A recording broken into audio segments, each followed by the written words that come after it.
लद्दाख के संरक्षण और यहाँ लोकतंत्र की स्थापना के लिए जो आंदोलन चल रहा था, उस सिलसिले में आज एक बहुत बड़ा दिन था। आपको याद होगा 3 फरवरी को लेह शहर में बहुत सी जनता यहाँ की जमा हुई थी। लगभग 30,000 लेह की तरफ आए और उन्होंने गुहार लगाई थी भारत सरकार से कि जो वादे सरकार ने की हैं उनको निभाया जाए, लद्दाख को संरक्षित किया जाए 6वें शेड्यूल में।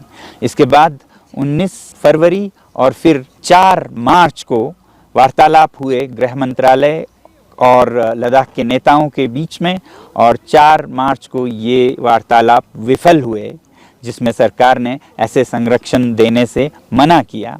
तो आज उसी सिलसिले में, जैसा पहले घोषणा की गई थी, एक बहुत बड़ी सभा में जिसमें हज़ारों लोग फिर से जमा हुए, उसके बाद मैं और बहुत से लोग यहाँ के अनशन पर बैठना शुरू कर चुके हैं।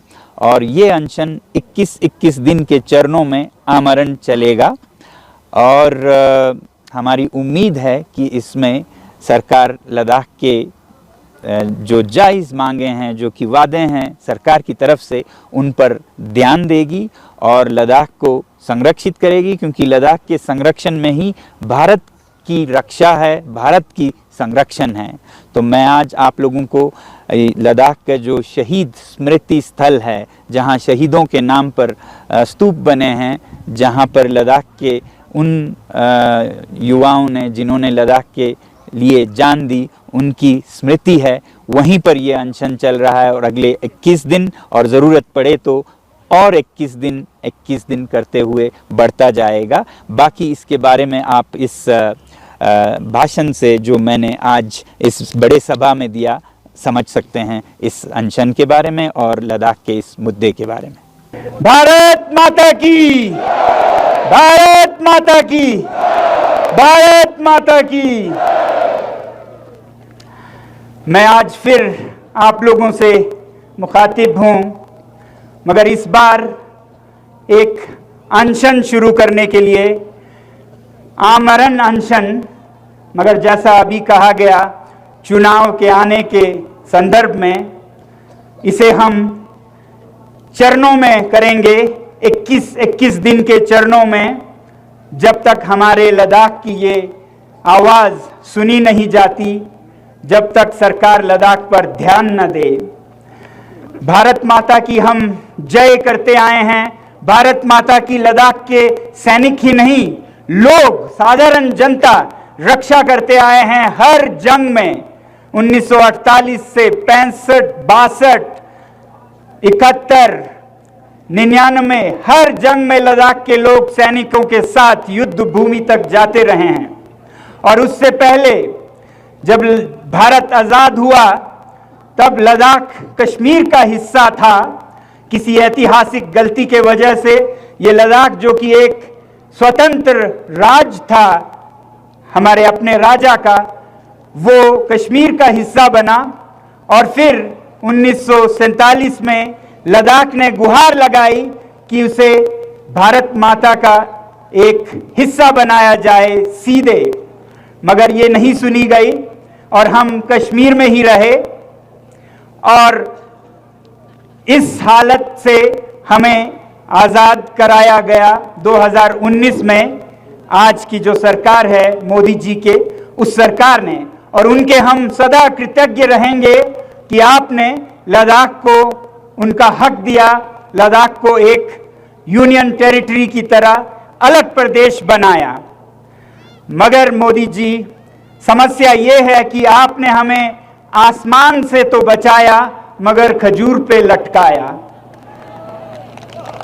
और आज हम ऐसा महसूस करते हैं कि जैसे किसी अपहरणकर्ता के अपहरण से आपने हमें बचा के लाया, मगर फिर हमें बेचने पर लिए रख दिया भरी बाजार में।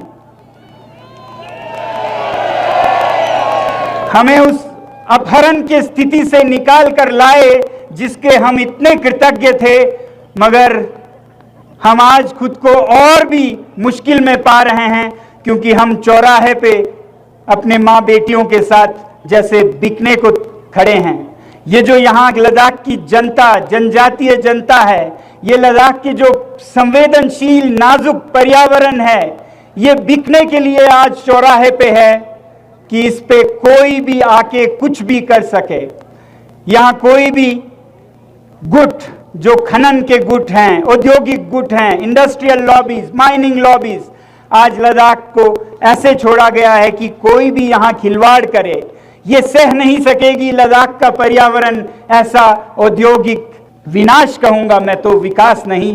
पूरे हिमालय में देख रहे हैं आप, हिमाचल से लेके सिक्किम तक क्या हो रहा है नतीजा ऐसे विकास और विनाश का। तो यही फिर लद्दाख में होने जा रहा है, और इस बार ऐसे कि हम कुछ कह भी नहीं सकेंगे। मैं आपको इसलिए कह रहा था कि हमें चौराहे पे खड़ा कर दिया, क्योंकि आज हम ऐसा महसूस करते हैं जैसे हमारे हाथ पैर पर सब काट के आपने खड़ा रख दिया है बिकने के लिए। वो इसलिए क्योंकि लद्दाख को जम्मू कश्मीर से निकाल के UT without legislature, without legislative assembly, यानी कि बिना लोकतंत्र का यूटी बनाया है, जिसमें कहीं कोई आवाज रखने की मंच नहीं है जनता के लिए। और इसलिए आज लोग भारत के अन्य राज्यों की तरह, अन्य नागरिकों की तरह अपना हक मांगते हैं कि कम से कम यूटी विद लेजिस्लेटिव असेंबली, जो कि लद्दाख का हमेशा से मांग था, यूटी विदाउट लेजिस्लेटिव असेंबली नहीं था, वो दिया जाए। तो हम क्या ज्यादा मांग रहे हैं? वही मांग रहे हैं जो दिल्ली को, मुंबई को, या केरल को, या बंगाल को, पंजाब को, हरियाणा को, हर राज्य के नागरिकों को यह हक दिया है भारत माता ने। तो लद्दाख ने क्या गलती की कि उसे आप लोकतंत्र से वंचित रखेंगे, बिना हाथ पैर जबान के रखेंगे? तो एक तो लद्दाख के लोग ये चाहते हैं कि लद्दाख का प्रशासन, लद्दाख का प्रबंधन लद्दाख के लोगों के मंशा अनुसार हो, और उसका एक तरीका है असेंबली, जहां पर चुने हुए प्रतिनिधि फैसले करते हैं अपने चेयरमैन या चीफ मिनिस्टर के साथ, ना कि एक गवर्नर या लेफ्टिनेंट गवर्नर जो कहीं बाहर से आते हैं और कुछ ही साल रह के चले जाते हैं। समस्या ये नहीं है कि वो बाहर से आते हैं, समस्या ये है कि लद्दाख जैसे पर्यावरण को कोई समझ नहीं पाता है जिसने लद्दाख देखा भी ना हो, और उनके 3 साल तो इसे समझने में लग जाते हैं और फिर बाकी वापस जाने में। और ऐसे में ऐसे गलतियां कर बैठते हैं या बैठेंगे जिसका नतीजा यहाँ के जनजातीय जनता को सदियों तक भुगतना पड़ेगा। तो इसलिए लद्दाख चाहता है कि यहाँ भी चुने हुए प्रतिनिधि फैसला करे लद्दाख का, और जो यहाँ के नागरिक हैं, यहाँ जो बसते हैं और जन्मों तक बसते रहेंगे पीढ़ी दर पीढ़ी, वो कभी ऐसा नहीं करेंगे कि इस पर्यावरण को बिगाड़ के आज ही का नहीं कल की परवाह न करें, ऐसा नहीं करेंगे वो। इसलिए एक तो यूटी विद लेजिस्लेचर, दूसरा तरीका है जो कि भारत माता ने ऐसे संवेदनशील जगहों के लिए जहां पर जनजातीय लोग बसते हैं 1950 में अपने संविधान में निहित कर रखा था हमारे पूर्वजों ने, नेताओं ने उस समय के, कि ऐसे जगहों पे 6वें शेड्यूल से आप संरक्षण देंगे। तो ये जो 6वां शेड्यूल है, ये एक ऐसा प्रावधान है कि जिससे ऐसे जगहों को और यहाँ की जनता को संरक्षित रख सके। ऐसा नहीं है कि इससे यहाँ कुछ भी विकास नहीं होगा, यहाँ पर उद्योग नहीं होगा। 6वां शेड्यूल सिर्फ ये कहता है कि यहाँ पर ऑटोनमस काउंसिल्स बनेंगे जिनमें चुने हुए प्रतिनिधि अपने फैसले खुद करेंगे अपने विकास का, और उनके पास नियम बनाने की क्षमता होगी, कानून होगी, लॉ मेकिंग पावर्स।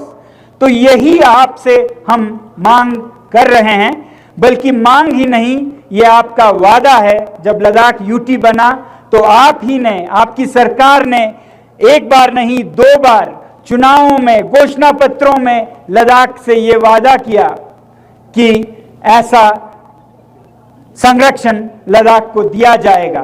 मैंने पहले भी दिखाया है, आज फिर दिखाऊंगा कि 2019 में जब ये संसद के चुनाव हो रहे थे, आपने पहले 3 बिंदुओं में लद्दाख को 6वें शेड्यूल में संरक्षित रखने का वादा किया था। और फिर 2020 में जब लद्दाख यूटी बन चुका था और यहाँ का जो पर्वतीय काउंसिल है, हिल काउंसिल, उसके चुनाव हो रहे थे, तब फिर ये वादा दोहराया गया था। उस समय तो फिर इस मांग को पहला सूची में पहला बिंदु रखा गया था, लद्दाख को हम संरक्षण देंगे 6वें शेड्यूल में। तो एक तरह से आपने एक चेक लिख के दिया हमें। उस समय चेक पे लिखा था 6वां शेड्यूल मैं धारक को देने की प्रतिज्ञा करता हूं। मगर अफसोस उसके बाद के महीनों और सालों में जब हम इस चेक को लेकर कैश करने गए तो इस पे ठप्पा लगता है कि ये चेक बाउंस हो गया। इस चेक में से आपको कुछ नहीं मिलेगा। आज हम आपको फिर गुहार लगाने आए हैं कि आपका दिया हुआ चेक बाउंस हो गया, ये वादा झूठा निकला। और हम नहीं समझते कि आप झूठ बोलेंगे, हम नहीं समझना चाहते हैं कि आप बेईमानी करेंगे। हम शायद यही समझना चाहते हैं कि अभी भी देर है, अंधेर नहीं है। क्यों? क्योंकि आप सच्चाई के मानने वालों में से हैं। आप जब राम मंदिर बनाते हैं अयोध्या में, तो वो सिर्फ एक ईंट पत्थर का मंदिर नहीं, वो सिर्फ एक पत्थर की मूर्ति नहीं, हमें यकीन है कि वो राम, श्री राम, भगवान राम के आदर्शों का एक मंदिर है और आप उनके अनुसार चलते हैं। और राम भगवान का आदर्श था सच्चाई, वचन का पालन करना। रामचरितमानस में कहा है, रघुकुल रीति सदा चली आई, प्राण जाए पर वचन ना जाए। प्राण जा सकते हैं मगर वचन नहीं जा सकते हैं। तो ये उम्मीद हम करते हैं उन नेताओं ने जिन्होंने राम का सम्मान किया, वो उनके आदर्शों का भी सम्मान करेंगे और प्राण जाए पर वचन नहीं जाएंगे, वरना प्राण हमारे जाएंगे अनशन में, ताकि आप वचन से न गिर पाएं। तो हमारी उम्मीद है कि आप लद्दाख को ऐसे जो प्रावधान भारत के ही संविधान में है वो देंगे और हम उस चेक को लेके ही रहेंगे। हम कैसे मान लें कि जो आप 6 शेड्यूल के बदले एक कॉन्स्टिट्यूशनल सेफगार्ड देंगे, एक धुंधला सा कॉपी किसी चीज का जो आप देंगे। हमें तो वादा किया था कि आपको एक अच्छा सा घोड़ा देंगे और अब जब मांगने आए चेक लेके तो आप हमें एक गधा थमा रहे हैं। तो घोड़े और गधे में फर्क तो लद्दाख के लोगों को भी समझ आता है। हमें आप ये कुछ और दे के बहला के वापस ना बेच दे। तो हम मांग करते हैं कि आप हमें जो चेक पे लिखा है वही देंगे। हमें उम्मीद है कि आप भी अपने बच्चों को यही सिखाते होंगे कि हक मांगना आना चाहिए, जो वादा किया है उसका निभाने का भी हमें विवश करना आना चाहिए। और ऐसा विवश करने के लिए हम किसी और पे कोई जुल्म, कोई तकलीफ नहीं डालेंगे, हम खुद पे तकलीफ डालेंगे। आज से हम ये अनशन शुरू कर रहे हैं 21 दिन के, जब तक हमारी ये उम्मीदें पूरी ना हो, जब तक आप सच्चाई पर खरा ना उतरे। तो ये हमारी उम्मीद है आपसे 6 शेड्यूल के प्रति। क्यों ये जरूरी है लद्दाख के लोगों के लिए? लद्दाख के लोग आज पिसे जा रहे हैं। उनका जमीन जो कि बहुत कम उपजाऊ है, क्षेत्रफल बहुत है मगर बहुत कम जनसंख्या यहां पनप पाती है। 3 लाख क्षेत्रफल में ये बहुत से राज्यों से भी बड़ा है। मगर आज हमारे चरवाहे जो पश्मीना का उत्पादन करते हैं वो दोनों तरफ से पिस रहे हैं। एक तरफ से चीन अतिक्रमण करके उनके चरागे लेते जा रही है और अब कम और कम ये चरागे होते जा रहे हैं, उनकी आमदनी कम होती जा रही है, उनके पशु कम होते जा रहे हैं। अब दूसरी तरफ से भारत की तरफ से भी ये जो औद्योगिक गुट है, इंडस्ट्रियल लॉबीज, उनको ये जमीनें दी जा रही हैं, तो कहां जाएंगे यहां के ये चरवाहे?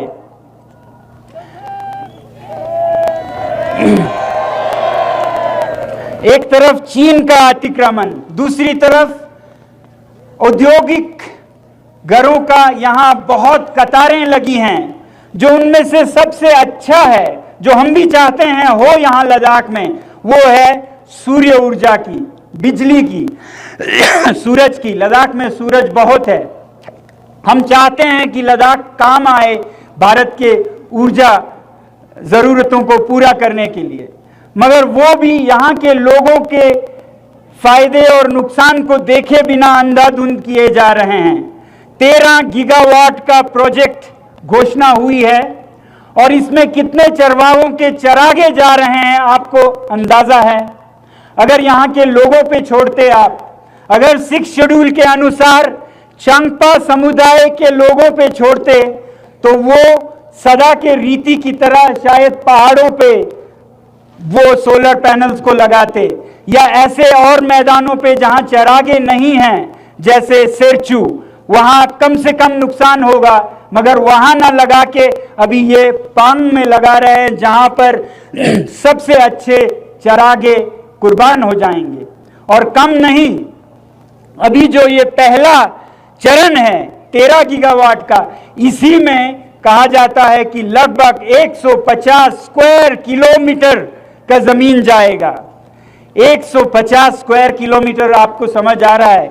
अगर हम 1 किलोमीटर की चौड़ाई का 150 किलोमीटर लंबा लकीर खींचे, तो वो पूरा जमीन इस सोलर एनर्जी, जो कि कोई औद्योगिक घराना स्थापित करेगा और जिसकी बिजली भारत के बाकी शहरों को जाएगी, जिसके लिए हमें खुशी है, मगर वो इस कीमत पर नहीं कि यहाँ के चरवाहे भूखे मरें। कहा तो ये जाता है कि ये 30 गीगावाट तक जाएगा, यानी कि लगभग 500 स्क्वायर किलोमीटर के करीब जमीन इसमें जाएगा। तो ऐसे फैसलों को अगर आप यहाँ के समुदायों के साथ करते, जो कि 6 शेड्यूल कहता है कि बिना स्थानीय जनजातीय लोगों के समन्वय के आप नहीं कर सकते, तो आज उनको ऐसी हानि नहीं होती। तो ये शुरुआत है सबसे अच्छे उद्योग का। अब आप सोचिए, जब यहाँ पर खनन होगा किसी पदार्थ का, धातु का, तो इन पहाड़ों का क्या हालत होगा। आज टूरिस्ट के गाड़ियों के धुएं से ही ग्लेशियर्स पिघल रहे हैं, कल को उद्योग के धुओं से यहाँ के पानी का क्या होगा और पूरे उत्तर भारत के पानी का क्या होगा, सोचने की जरूरत है। आज विकास सिर्फ आज के पीढ़ी के लिए, और उसमें भी कुछ घरानों के, कुछ उद्योगपतियों के लिए ना हो, ये विकास सारे जनता के लिए हो और अनेक पीढ़ियों के लिए हो। इसलिए हम चाहते हैं कि 6 शेड्यूल में लद्दाख को संरक्षित किया जाए। तो अगर जरूरत पड़े तो हम आपको और भारत और देश की जनता को दिखाने ले चलेंगे चांगथंग, जो कि सीमा पर है, क्या हालत हो रही है लद्दाख की जमीन की, जहां पर ये सोलर प्रोजेक्ट भी है और जहां हम आपको दिखा सकते हैं कि चीन कितना अंदर अतिक्रमण करके आया, ताकि दुनिया देखे, देश देखे लद्दाख के चरवाहों के साथ क्या हो रहा है। हम कभी कभी कहते हैं कि कुछ नहीं हो रहा है, मगर जो हो रहा है, हम एक बॉर्डर मार्च इस अनशन के बाद शायद 20-25 दिनों में करें, जहां 5-10 हजार लोग सीमा की तरफ जाएं और देखें कहां तक हम जा सकते हैं। उससे साफ आपको दिखेगा कि हम अब कहां तक जा सकते हैं और कहां तक जा सकते थे। हम चरवाहों के साथ जाएंगे और वो हमें दिखाएंगे कि कहां तक उनके चरागे थे, और जब हमें रोका जाएगा या भारत या चीन के सेना के द्वारा, उससे आप लोगों को पता चलेगा कि कितना अतिक्रमण हुआ है। तो हम एक बॉर्डर मार्च की भी कल्पना कर रहे हैं, जिससे कि देश और दुनिया को पता चले लद्दाख के लोगों के साथ क्या हो रहा है, देश से भी और विदेश से भी। तो इन सब से लद्दाख को संरक्षित करने के लिए हम सरकार से चांद सितारे नहीं मांग रहे हैं, उन्हीं का किया हुआ वादा, संविधान में दिया हुआ अनुच्छेद लागू करने की मांग कर रहे हैं। और जैसा मैंने कहा, लोकतंत्र, हिमालय में लद्दाख के कई बहनें हैं, वो स्कार्दू बाल्टिस्तान जो कि पाकिस्तान में है, तिब्बत जो कि अभी चीन में है, सिक्किम भारत में ही है, भूटान आज़ाद है, इन सब में, यहाँ तक कि स्कार्दू बाल्टिस्तान में भी लोकतंत्र का एक प्रणाली है, चुने हुए प्रतिनिधियों का। तिब्बत चीन में है, वहां भी एक इंस्टीट्यूशन है डेमोक्रेसी का। सिक्किम में तो पहले से ही पूर्ण लोकतंत्र है ही, भूटान में है। और सिक्किम में, सिक्किम की आबादी जब सिक्किम राज्य बना तो केवल 3 लाख से भी कम थी, लद्दाख से भी कम थी। आज हमें कहा जाता है कि आपकी आबादी उतनी नहीं है। तो ये न कहिएगा, अगर सिक्किम लोकतंत्र पा सकता है तो लद्दाख भी पा सकता है। तो इन्हीं उम्मीदों के साथ मैं आज देश की जनता से अपील करता हूं, गुहार लगाता हूं कि ये समस्या सिर्फ लद्दाख के लोगों की नहीं है, पूरे भारत की समस्या है। और अगर लद्दाख के लोग हर युद्ध में सैनिकों के साथ भारत की रक्षा करने निकले हैं हर वक्त, तो आज भारत के नागरिकों के, चाहे वो दिल्ली में हो, चेन्नई में हो, कलकत्ता में हो, मुंबई में हो, आपकी जिम्मेदारी है कि आज आप लद्दाख की रक्षा करें। इसलिए मैं अपील करता हूं कि आप में से जो लद्दाख आए हैं वो तो इसमें नेतृत्व दें, और बाकी लोग जो लद्दाख का ख्याल करते हैं वो सब मिलके अपने अपने शहरों में फ्रेंड्स ऑफ लद्दाख, लद्दाख के दोस्त ऐसे समूह, लद्दाख मित्र समूह बनाएं, friends of Ladakh, friends of nature, जो कि ऐसे अंधाधुंध विनाश विकास से लद्दाख को बचाए। आपकी आवाज बहुत जरूरी है, सरकार तक पहुंचे, आपकी आवाज प्रधानमंत्री जी तक पहुंचे, आपकी आवाज गृह मंत्री जी तक पहुंचे, हमारी आवाज के साथ मिलके, ये बहुत जरूरी है। जरूरी क्यों है? क्योंकि हमारे सरकार पर हमें समझ आता है, जैसा हम देख रहे हैं और जैसा कई नेताओं ने कहा है भारत के, खासकर ऑपोजिशन के, कि कई औद्योगिक घराने, कई औद्योगिक गुट सरकार पर यह दबाव डाल रहे हैं कि लद्दाख को संरक्षित न रखें, ताकि वो लद्दाख में खिलवाड़ कर सकें, वो लद्दाख के जमीन, लद्दाख के वादियों को माइनिंग कर सकें। तो अगर उनका दबाव सरकार पर है तो फिजिक्स में कहते हैं कि इक्वल एंड ऑपोजिट फोर्सेस होने चाहिए। तो हमारी तरफ से और आपकी तरफ से इक्वल एंड ऑपोजिट बराबर की आवाज और शक्ति और प्रेशर, दबाव सरकार पर आए कि वो जो दबाव औद्योगिक गुटों से है उसका ये बराबर हो, और सरकार फिर अच्छे नियत से, अच्छे समझ से फैसला कर सके बिना किसी दबाव के। तो ये हमारी एक दायित्व है कि आज आवाज उठाएं, आज लिखें सरकार को, प्रधानमंत्री जी को, गृह मंत्री जी को, लद्दाख के संरक्षण के बारे में, जैसे लद्दाख भारत के संरक्षण और रक्षा के लिए हमेशा उतरता रहा है युद्ध भूमि में। आज आपकी बारी है। शुक्रिया, बहुत बहुत धन्यवाद। जय हिंद, जय लद्दाख।